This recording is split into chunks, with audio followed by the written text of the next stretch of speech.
పాపిరెడ్డిపల్లిలో జగన్ను చంపాలని చూశారని సంచలన వ్యాఖ్యలు చేశారు వైసీపీ మాజీ ఎంపీ గోరంట్ల మాధవ్. ఉద్దేశపూర్వకంగానే హెలిప్యాడ్ వద్ద ఎక్కువ మంది పోలీసులను పెట్టలేదని ఆరోపించారు.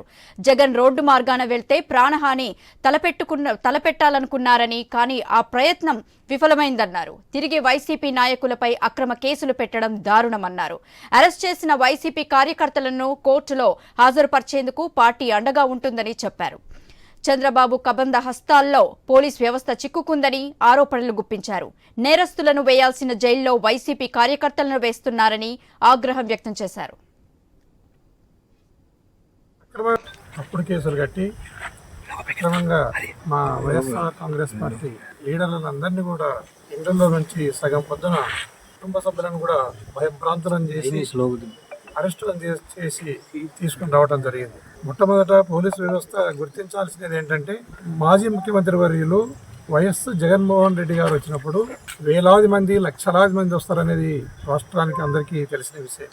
దానికి సంబంధించిన బందోబస్తును, సఫిషియెంట్ బందోబస్తును ఇవ్వాల్సిన బాధ్యత పోలీస్ వ్యవస్థ పైన ఉంటుంది. అలాంటి పోలీస్ వ్యవస్థ అరకొర బందోబస్తుతో ఉన్న బందోబస్తు కూడా సక్రమమైన విధులను నిర్వర్తించలేని పరిస్థితులలో ఆ రోజు మా జగన్మోహన్ రెడ్డి గారి పర్యటనకు కూడా ఎంతో ఇబ్బంది జరిగిన విషయం అందరికీ తెలిసిందే.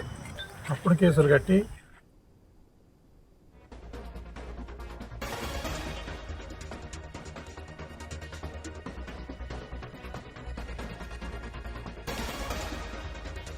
ఇక దీనిపై పూర్తి అప్డేట్స్ మా ప్రతినిధి రామాంజనేయులు అందిస్తారు ఫోన్ లైన్లో.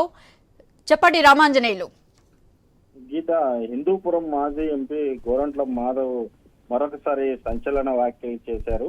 పాపిరెడ్డిపల్లి పర్యటనలో జగన్ ప్రాణహాని తలపెట్టారని చెప్పేసి, ఆ ఆలోచనలో ప్రభుత్వం చేసిందని చెప్పేసి ప్రభుత్వం మీద ఆయన అనుమానం వ్యక్తం చేశారు. అయితే ఉద్దేశపూర్వకంగానే ఎలిఫాడ్ వద్ద ఎక్కువ మంది పోలీసులను పెట్టకోకుండా జనం దూసుకొచ్చేలా పోలీసులే ఉసిగొల్పారని చెప్పేసి ఆయన ఆరోపణ చేశారు. ఆయన రోడ్డు మార్గం మీదుగా వెళ్తుంటే ప్రాణహాని తలపెట్టాలని చెప్పేసి ప్రభుత్వము చూసిందని, అయితే అది విఫలమైందని, ఇప్పుడు దాంతో వైసీపీ కార్యకర్తల మీద అక్రమ కేసులు పెడుతున్నారని చెప్పేసి ప్రభుత్వం మీద ఆయన తీవ్ర స్థాయిలో ధ్వజమెత్తారు. గత రాత్రి నుంచి చెన్నగొత్తపల్లి, రామగిరి మండలాలకు చెందినటువంటి వైసీపీ కార్యకర్తలను పోలీసులు అరెస్టు చేయడం పట్ల ఆయన తీవ్ర స్థాయిలో ఆగ్రహం వ్యక్తం చేస్తున్నారు. చెన్నగొత్తపల్లి పోలీస్ స్టేషన్ కి వెళ్లి ఆయన వైసీపీ కార్యకర్తలను పరామర్శించారు. దాదాపు రాప్తాడు నియోజకవర్గంలోని 6 మండలాలకు సంబంధించినటువంటి వైసీపీ ముఖ్య కార్యకర్తలని, లీడర్లను అందరినీ కూడా ఉదయం నుంచి కూడా వాళ్ళు పోలీసులు అదుపులోకి తీసుకొని విచారిస్తున్నారు. అయితే ఎలిఫాడ్ వద్ద జరిగిన ఘటన మీద జగన్ తో పాటు వీళ్ళని మాజీ ఎమ్మెల్యే ప్రకాష్ రెడ్డితో పాటు కూడా ముఖ్య కార్యకర్తల్ని, లీడర్లని కూడా టార్గెట్ చేస్తూ మొత్తము ఇప్పటికీ దాదాపుగా 40 మందిని దాకా అరెస్ట్ చేసినట్లుగా వైసీపీ నాయకులు చెప్తున్నారు. అయితే ఇందులో పోలీసులు కేవలం కొంతమందిని మాత్రమే అదుపులోకి తీసుకొని ఆ రోజు ఏం జరిగింది, ఎందుకు అలా జరగాల్సి వచ్చింది అన్న దాని మీద విచారిస్తున్నామని మాత్రమే పోలీసులు చెప్తున్నారు. అయితే దీని మీద కార్యకర్తలని పరామర్శించడానికి వెళ్లిన సందర్భంగా గోరంట్ల మాధవ్ ప్రభుత్వం మీద ఈ రకంగా తీవ్ర స్థాయిలో చేశారు. అయితే వ్యవస్థ పూర్తిగా బస్టు పట్టిందని కూడా ప్రభుత్వాన్ని ఆయన దుయ్యబడ్డారు. నేరస్తులని ఉండాల్సినటువంటి జైల్లో వైసీపీ కార్యకర్తలను తోస్తున్నారని చెప్పేసి ఆయన ఆవేదన వ్యక్తం చేశారు. అయితే ఇది మరి ప్రీ ప్లాన్డ్ గానే కనిపిస్తోంది. మరి పోలీసు వ్యవస్థ ఎలాంటి చర్యలు తీసుకునే ఛాన్సెస్ ఉన్నాయి?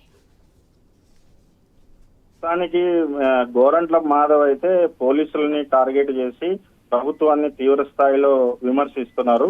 అయితే ఉదయం నుంచి కూడా దాదాపు ఈ ఎలిఫాడ్ ఎపిసోడ్ లో ఎంత మంది దీని మీద ఉన్నారు, ఈ కేసుకి సంబంధించి ప్రకాష్ రెడ్డితో పాటు మిగతా వాళ్ళని కూడా కేసు నమోదు చేశారు.